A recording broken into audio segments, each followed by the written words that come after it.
coisa. Aquela resistência do Pedro Duarte em entrar pelas questões de pormenor e de adivinhação acerca do que é que vai fazer o Luís Montenegro e preferir falar das coisas mais estruturais é uma preferência que eu também tenho. Eu não sei quem são os ministros, quem são os partidos, mas eu, tal como o Pedro Duarte, concentrar-me naquilo que me parecem as questões de fundo.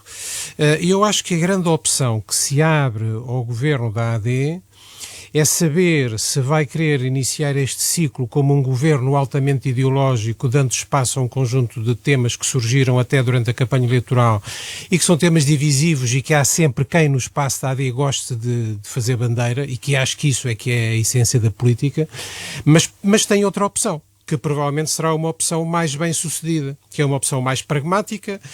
Todos reconhecemos, incluindo o PS, que há problemas para resolver e problemas essenciais em termos dos serviços públicos, por exemplo, e é perfeitamente admissível que o líder da AD tome como sua opção principal atacar problemas que toda a gente, independentemente da solução que tenhamos, mas que toda a gente reconhece que são problemas e são coisas que é preciso resolver.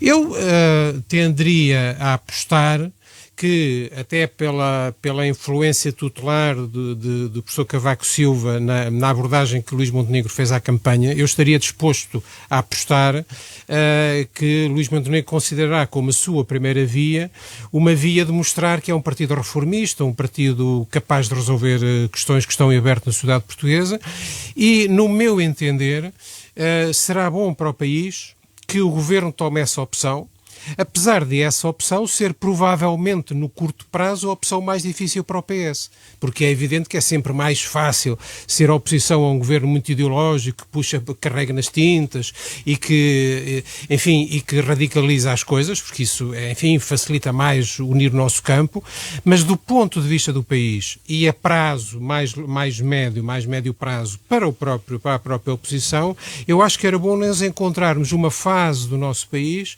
em que interrompêssemos esta coisa de ciclos curtos, interrompidos intempestivamente uns atrás dos outros. Porque o resultado que que a forma como o nosso Presidente da República atual geriu estas coisas, conduziu, foi a um tipo de política em que são os tipos que estão sempre aos berros, que não têm nada para construir e que mudam de posição de uma semana para a outra e que o que gostam é de confronto, abriu muito espaço a esse tipo de gente. E nós precisamos... Deixa-me só perceber, o Presidente da República abriu espaço... O Presidente da República abriu espaço à instabilidade. E a instabilidade e os ciclos curtos abriram espaço àqueles que estão sempre a dizer mal tudo e que gritam muito e que acham que está tudo mal, mesmo que não tenham soluções para as coisas. E estou a falar da extrema-direita, claramente. E, portanto, se nós... O Presidente da República pode pedir garantias de estabilidade a Luís Montenegro no governo que lá for apresentado. Vamos lá ver uma coisa.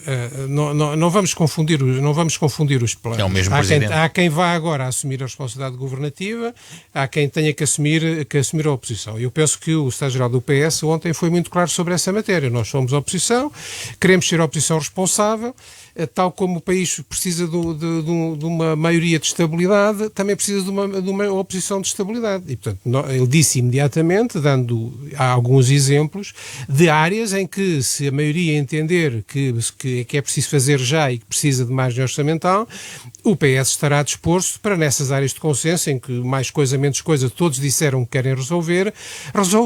Eu acho que há aí um caminho a fazer, porque eu continuo a achar que o país precisa tanto de uma esquerda democrática como de uma direita democrática. E aquilo que está em causa neste momento não é só o sucesso da governação da AD ou não é só o sucesso do Luís Montenegro, porque nós entendemos o país como uma comunidade que vai avançando, em que em cada momento cada um que chega faz coisas boas para o país, mesmo que depois não consiga fazer tudo e a certa altura começa a fazer coisas mal e é substituído. Mas nós temos que ter a perspectiva global, olhando para o país, de que nós não temos nenhuma vantagem em esperar que o próximo governo seja um governo de ruptura e de altamente ideológico que parta a cena política toda mais do que ela já está.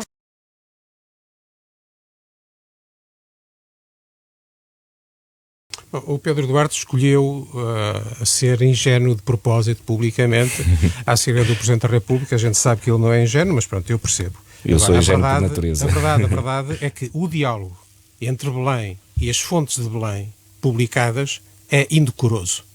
Aquilo que tem acontecido, de termos um Presidente e um Presidente Sombra, à custa das coisas que o Presidente diz ao Presidente Sombra nos jornais, é indecoroso. Não há outra maneira de o dizer. E é óbvio que há uma responsabilidade do Presidente da República em todo este processo. Da primeira dissolução, o Presidente da República dissolveu a Assembleia por chumbo do orçamento, coisa que não era obrigatória, coisa a que ele próprio se amarrou, dizendo antecipadamente e meses antes que se isso acontecesse iria dissolver. E, portanto, mesmo que chegada à altura tivesse a possibilidade e tinha de resolver a coisa de outra maneira à luz da Constituição, já não podia porque já tinha falado cedo demais, e desta vez a mesma coisa, porque começou este mandato dizendo esta maioria não é do partido que ganhou, não é dos deputados que fazem maioria, é do senhor que está à frente da maioria, e portanto, obviamente, no dia em que o senhor que está à frente da maioria diz que, por razões de consciência, não tem condições para continuar, ele não pode fazer outra coisa. E, portanto, a responsabilidade de quem é prolixo, fala cedo demais e se compromete a si próprio, é a responsabilidade do Presidente da República. Eu não estou a dizer que não haja outras responsabilidades no processo. Agora, vamos lá ver uma coisa. O PS não foi sequer o primeiro a dizer, neste ciclo político, que os programas da AD e do PS eram incompatíveis e que, portanto, um não podia apoiar o outro. O Luís Montenegro disse isso durante a campanha, antes de nós sequer nos termos pronunciado sobre isso.